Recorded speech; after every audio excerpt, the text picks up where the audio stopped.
Section 17. Salya said, Now when the great Indra, the intelligent chief of the gods, was deliberating with the guardians of the world and other deities upon the means of slaying Nahusha, there appeared at that spot the venerable ascetic Agastya.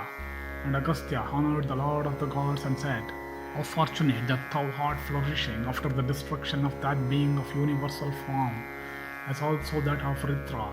And how fortunate, O Purandara, Nahusha hath been hurled from the throne of heaven.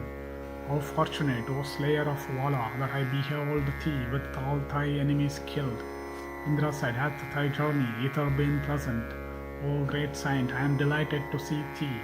Accept from me water for washing thy feet and face, and as also the Arghya and the cow. Salya continued. Indra, well pleased, began to question that best of saints and the greatest of Brahmanas, when he was seated on a seat after receiving due honors. Thus, O reverend saint, O best of the Brahmanas, I wish to have it recited by thee. How Nahusha of vicious soul was hurled from heaven. Agastya said, Listen, O Indra, to the pleasant narrative how the wicked and vicious Nahusha, intoxicated with pride of strength, had been hurled from heaven. The pure-spirited Brahmanas and celestial saints, while carrying him weary with toil, questioned that vicious one, O best of victors, saying, O Indra, there are certain hymns in the Vedas directed to be recited while sprinkling the cows. Are they authentic or not? Nahusha, who had lost his senses by the operation of the tamas, told them that they were not authentic. The saints then said, Thou art tending towards unrighteousness. Thou takest not to the righteous path. The greatest saints have formerly said that they are authentic, O Indra, and incited by untruth. He touched me on my head with his foot. At this, O Lord of Sachi, he became divested of power and of good looks. Then, as he was agitated and overpowered with fear, I spoke to him, Since thou hast pronounced as spurious the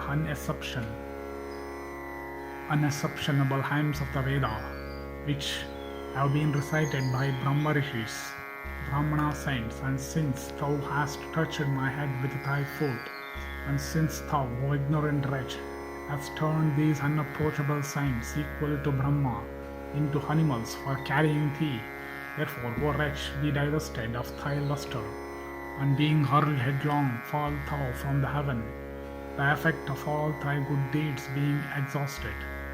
For 10,000 years thou shalt, in the form of an enormous snake, roam over the earth. When that period is full, thou mayst come back to heaven.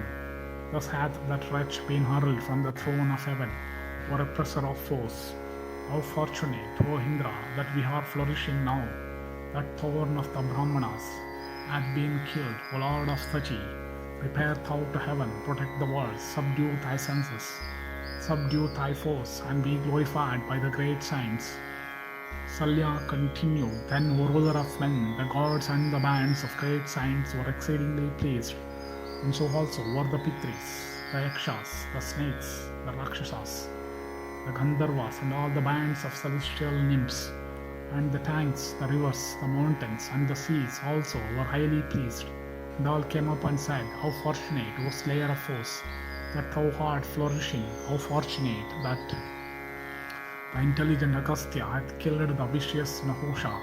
How fortunate that the vile individual hath been turned into a snake to roam over the earth.